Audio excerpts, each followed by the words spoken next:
Muy bien, ¿cómo les va? Hoy día es 6 de septiembre, el lunes 6 de septiembre de 2021, y la verdad es que estamos viviendo días muy agitados, vertiginosos en materia electoral, y por eso que nada mejor que nuestro podcast electoral de día lunes con Pepe Out y Darío Paya para comentar los últimos acontecimientos. Quiero partir contigo, diputado Pepe Out. La verdad es que lo que vemos hoy día es la impugnación de un par de centenares de candidatos al Congreso, al Parlamento, y también tenemos candidaturas presidenciales como la de Marco Enrique Ominami, que están también ahí al borde de la cornisa. Tú que has sido, te ha tocado, digamos, estar en estas lides, ir tantas veces al CERVEL, en fin, ¿qué opinión te has formado? ¿Qué es lo que tú crees que está pasando aquí? ¿Qué opinas de esto? Bueno, la cuestión presidencial tiene otro carácter. Es la discusión entre la aplicación de una ley vigente y la opinión del Tribunal Constitucional. Y el Tricel va a tener que dirimir si aplica la ley que ha aplicado en todas las ocasiones anteriores, desde los inicios de la República, o aplica esta interpretación súbita que hace el Tribunal respecto de la inconstitucionalidad de esa medida. Yo aclaro que yo soy contrario a esa ley, pero es la ley vigente y debe ser aplicada. Es una ley que está pensada, creo yo, para defender el riesgo del electorado de elegir a alguien que más tarde pudiera ser inhabilitado si es condenado. Y por eso se suspende el derecho a votar y ser votado. Ahora, claro, uno podría alegar que es un juicio anticipado porque conculca un derecho sin previa condena.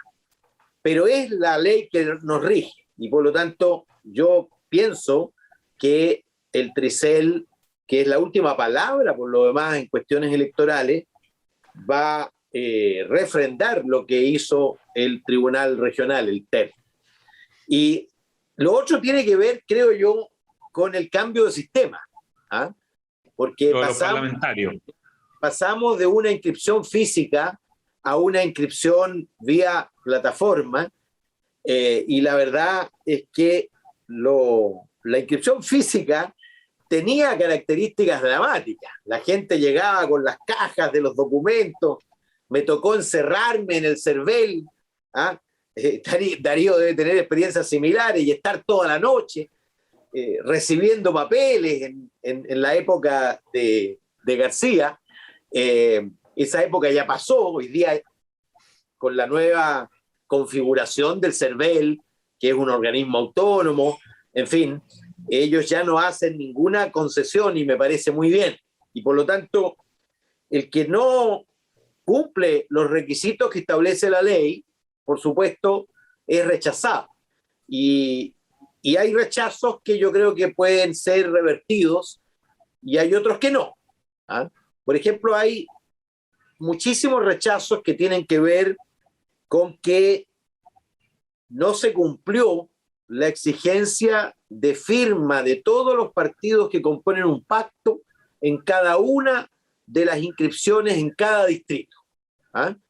Y los que alegan dicen que la plataforma no permitía que un partido que no estuviera inscrito en una región determinada pudiera firmar. Pero resulta que aparece, por ejemplo, una candidatura de RD no firmada por el Partido Comunista, que sí está inscrito en todas las regiones de Chile.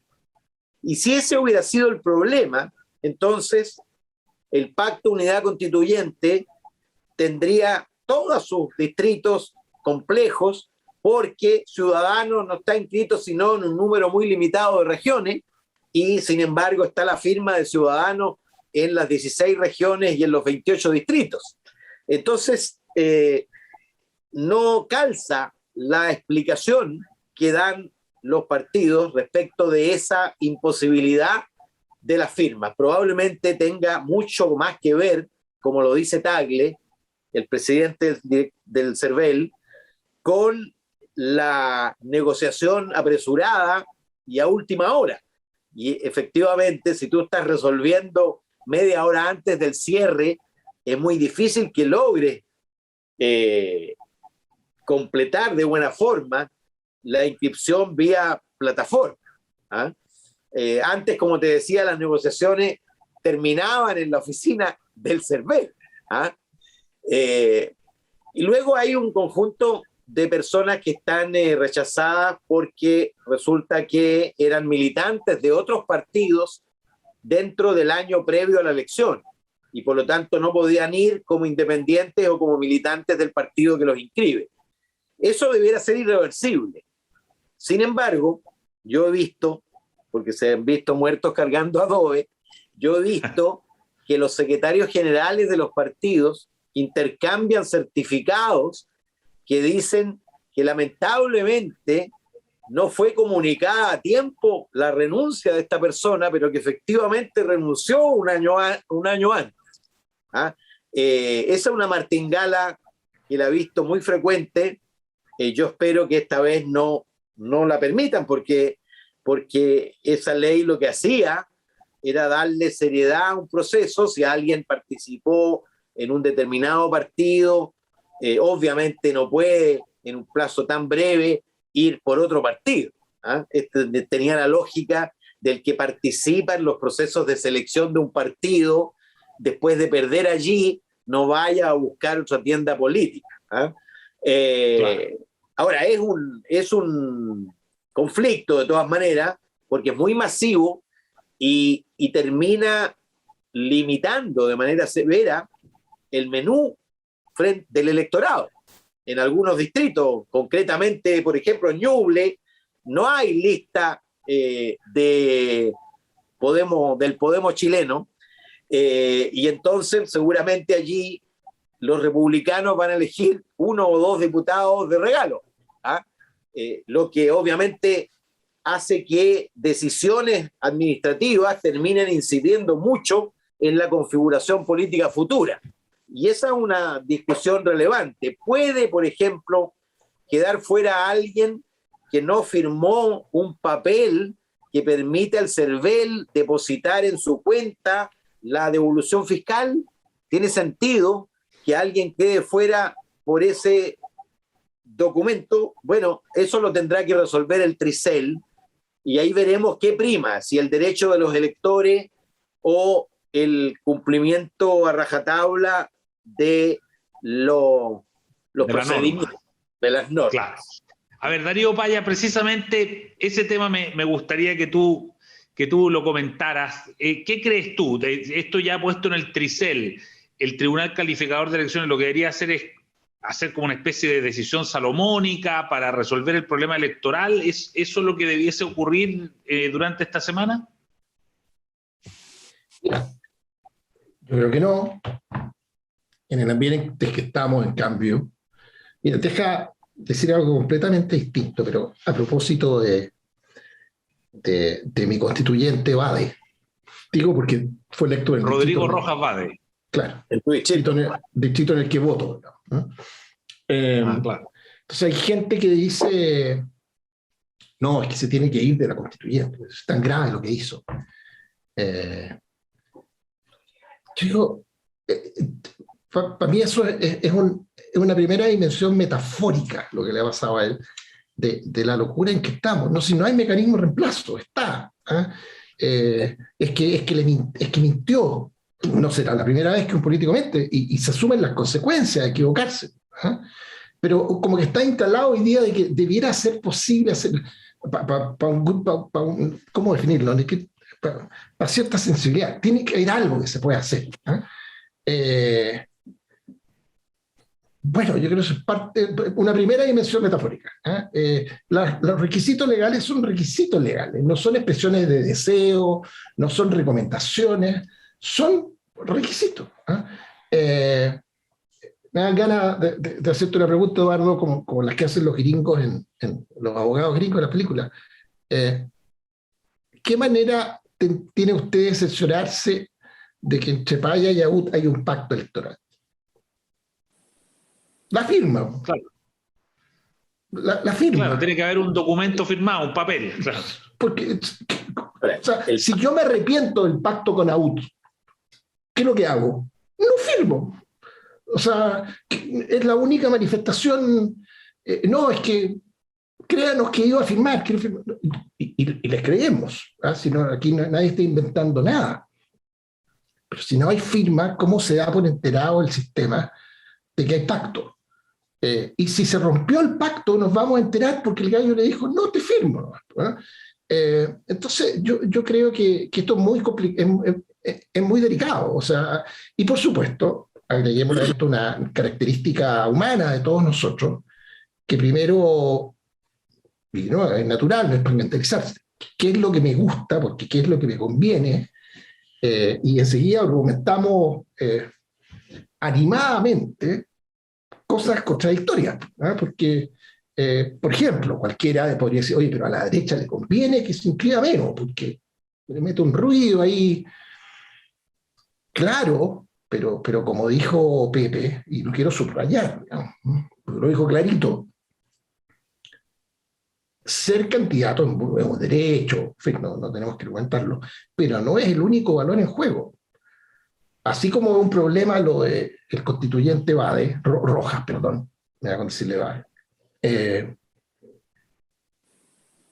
es muy grave que elijamos gente, y lo elijamos presidente, por ejemplo, y después nos digan, no, pero es que mire, que había un detallito, y se va a tener que ir preso el caballero porque, ¿para qué me lo puso en el voto? Te dice un sistema democrático. No me lo pongo en el voto. Entonces, ¿es perfecto? No es perfecto el sistema. Hay una colisión entre el derecho de una persona a postularse y a lo mejor queremos consagrar como principio constitucional de que ser electo presidente conlleva una amnistía y una indulgencia plenaria ya, o como en Estados Unidos, que un presidente mientras esté en ejercicio del cargo no puede ser objeto de persecución criminal. Pero en ausencia de eso es muy razonable que digamos personas que corren el riesgo de terminar privados de libertad, por ejemplo, no sean candidatos. Y por eso está en la ley. Y entonces, en ese caso, como que a algunos les dan ganas, amigo mío, digamos, de decir, oye, no, pero es que ojalá no sea tan duro con MEO, el Tribunal Electoral, pero que nos deje inscribir esto otro, porque es un requisito nomás. Yo creo que es muy complicado. Se especula mucho sobre lo que va a ser el Tricel o no. Pero el Tricel tiene que actuar en derecho, en requisito. Yo, de hecho, encuentro que para mí el más complejo, el que más tensión me produce, se produjo un apagón. Sí. Está afectando a... Sí, ahí Pepe tiene que recuperar. Ahí. Es este requisito de la cuenta. Porque, ¿qué pasa si un candidato dice, mira, no, yo no voy a recibir fondos públicos de vuelta? No quiero. No quiero. Y que no va a recibir donaciones, señor. No, voy a usar plata propia. Pero tiene un límite legal eso. Sí, dentro del límite legal. Solo recursos propios. No me interesa tener una cuenta, pues no. Como te digo, para mí es el ejemplo en que más tensión veo entre el sentido común y el texto de la ley, pero el texto de la ley. Así que, no, por lo pronto, ante casos análogos, hay que decir análogo porque no son nunca exactamente iguales, que está demasiado claro que la solución fue legal y pasó por el Congreso. ¿Cuál podría ser la razón para que esta vez no se requiriese? Bueno, alguien me diría, si se hace porque se puede. Y hoy día efectivamente se pueden, entre comillas, un montón de cosas que en otro minuto no. Así que yo no me extrañaría. Buena la conexión de las dos cosas, digamos, de lo de Bade, que efectivamente sale electo, y ahora vemos de una manera irregular, con el otro tema. Yo, ahí, Pepe, tú le ves precisamente en ese asunto. La semana pasada vimos que había este tema de irregularidad en Vitacura, y hay gente que ha dicho, uy, esto va a tener efecto electoral, si bien es un exalcalde que no tiene, supuestamente no hay nada en juego arriba de la mesa electoralmente. Después con Rojas va de lo mismo, en el sentido de decir, bueno, pero esto es un convencional de la lista del pueblo, pero hay quienes dicen que esto igual puede tener, en el clima electoral puede tener ciertos efectos, estas irregularidades, estas cuestiones. ¿Tú lo crees así? Hay gente también que dice que los asuntos de corrupción no tienen efecto electoral. ¿Qué opinas tú, Bueno, Pepe? los acontecimientos sucesivos del manejo político y de la identidad que ha ido tomando la lista del pueblo, no es que vayan a tener efecto electoral, ya tuvieron efecto electoral. Tú sabes que en la nómina de candidatos inscritos hay solo 2 candidatos independientes al Senado. 2 en todo el país. Uno de ellos es Karim Bianchi en Magallanes.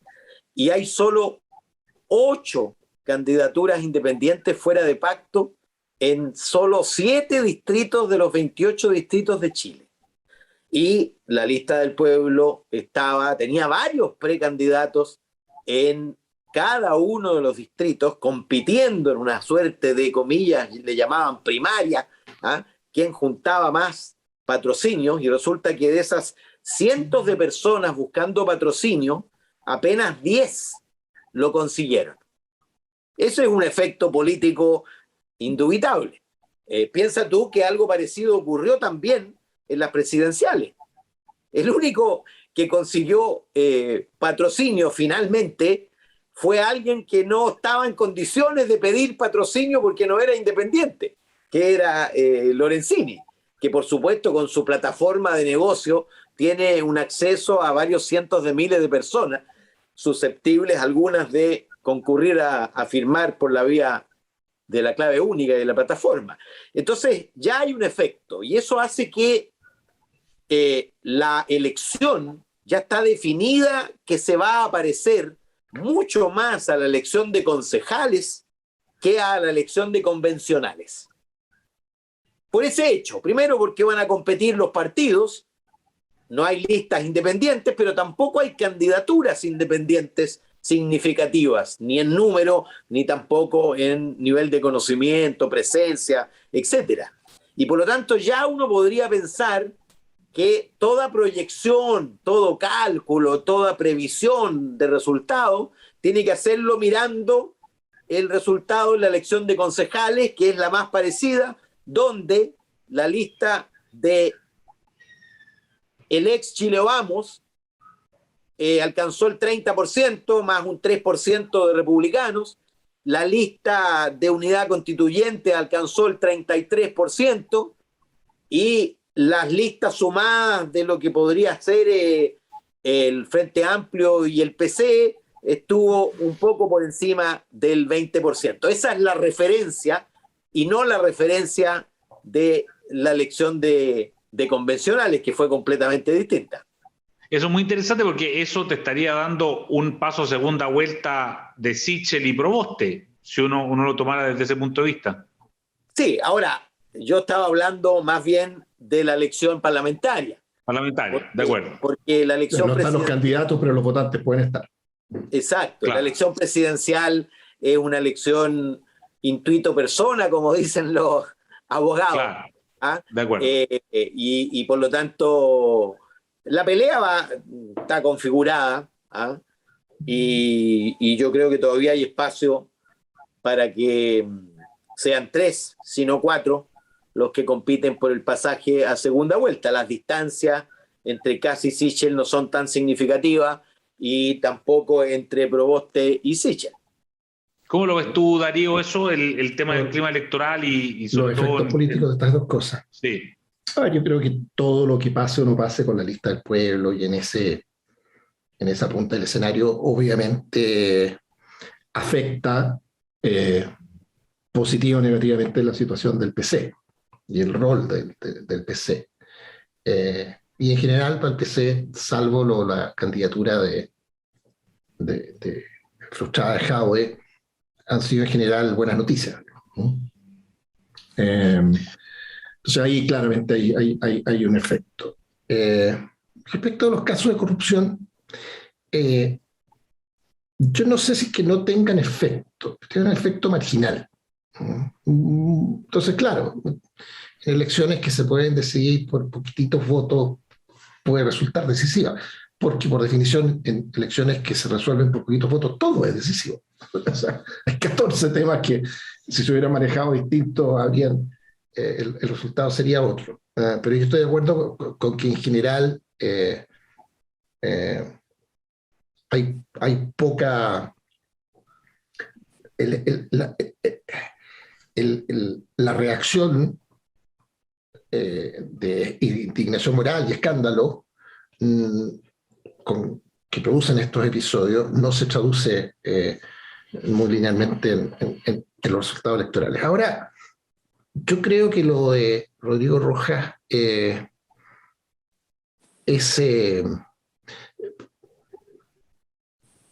creo que tiene un efecto profundo. Yo creo que tiene un efecto profundo. Porque mucho más del engaño a las personas que votaron por él, que es relativo, porque sin lugar a duda puede haber habido alguna persona que se haya conmovido con su historia y haya votado por eso. Yo tiendo a pensar que la gente no votó por él por eso. Ese era un dato que él contaba de su biografía, muy saliente, muy comunicable, para que alguien que adhería políticamente a él pudiese recomendárselo a alguien más, porque tenía esta historia tan dramática que lo hace muy recordable, y entre tanto candidato una gran ventaja. Pero al final yo creo que a él lo eligieron por sus posiciones políticas, puras y duras. Y él hizo campaña desde la primera línea en Plaza Italia. Así lo vimos y lo conocimos. Y yo creo que, yo antes te hablaba de dos dimensiones como de coincidencia, no sé cómo decirlo, como metafórica de su caso con lo que está pasando en Chile. Yo sé que hoy día está de moda decir otra cosa.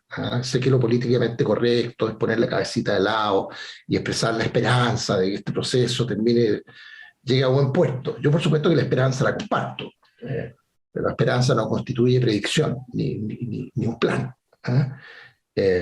Y mis esperanzas son muy bajas. Y yo más bien que creo que lo que hay por delante es una frustración gigantesca, un desengaño muy doloroso para Chile. Y para gente que depositó su confianza en este proceso, al que en el camino se le cambiaron las reglas en términos, bueno, de todo lo que hemos estado hablando ahora tiene que ver con eso, el rol de los independientes, estas ventajas que no se le han dado nunca en ninguna parte del planeta, ninguna elección, nunca, jamás, never. Y nos encontramos con esto. Yo por eso creo que ¿cómo se mide? No tengo idea. ¿Qué significa? No me aprendí ahora, pero creo que como que a mi juicio, es un símbolo que va mucho más allá de la anécdota trágica, de la enfermedad que inventó, la enfermedad que tiene. En fin, esto es todo un episodio dramático, por donde se lo mire. Pero como lo escuché a alguien en la mañana decir, por alguna razón, y la razón sin lugar a dudas van a ser de fondo, en algún minuto optamos por mirar como si fueran víctimas a personas que en gran medida eran victimarios, ¿no? Del Estado de Derecho, en fin, de un montón de cosas. Y la palabra victimario puede sonar mucho, pero simplemente era una opción política,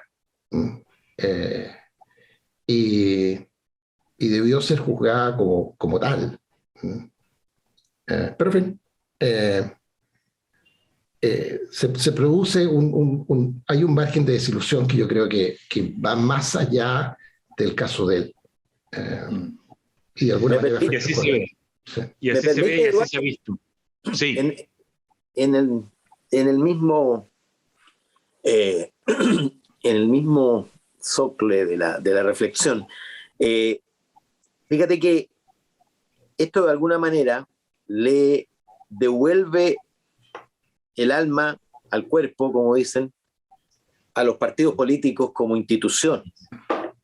Porque porque los revaloriza. Los vilipendiados y desprestigiados partidos políticos, al final, el reflejo es, bueno, en realidad es mejor tener instituciones estables y duraderas en el tiempo, que tengan accountability, que tengan exigencias legales de transparencia y de procesos democráticos internos, ¿ah? Y que por supuesto hay que reformar para profundizar esas exigencias, etcétera. Pero incluso desde el punto de vista de la convención, la esperanza se traslada, creo yo, así de manera soterrada y lenta, a aquellos actores que están más institucionalizados, más estables y que pueden constituirse en centro de la convención. Ahí incluyo, por supuesto, al Frente Amplio también, ¿ah? Todo el sistema político, de alguna manera, se revaloriza cuando estas aventuras naufragan de una manera tan estrepitosa, ¿ah? Por decirlo eufemísticamente, porque en realidad es un naufragio no solo de comportamiento, de procesos, de moral, de ética, de procedimientos, en fin. O sea, ha mostrado que su incapacidad para convertirse en un actor político, o más bien, creo yo, para hacer como si esa votación que fue contra el sistema político y a favor de los independientes por el solo hecho de ser independiente, se transforme gratuitamente, así como por arte de Bilderberg, en un actor político protagónico, con candidato presidencial, con candidato... Bueno, y eso naufragó de una manera estrepitosa y creo yo en buena hora. Es una taza de café, claro. Es una taza de café cargado. ¿Ah? Sí. Para despertar, claro. Está bien. Oye, muy bien, muy interesante, muy profundo, muy reflexivo todo. Yo les agradezco mucho y nada, vamos a seguir viendo. Oye, alguien decía por ahí en Twitter, ¿quién será el libretista de todo esto que estamos viviendo? Porque la verdad es que la serie está imperdible. Nosotros vamos a seguir en esto y desde luego el próximo lunes nos vamos a encontrar con ustedes, Pepe y Darío, y les agradecemos mucho por estar nuevamente con nosotros. Que estén muy bien. Chao, buena semana.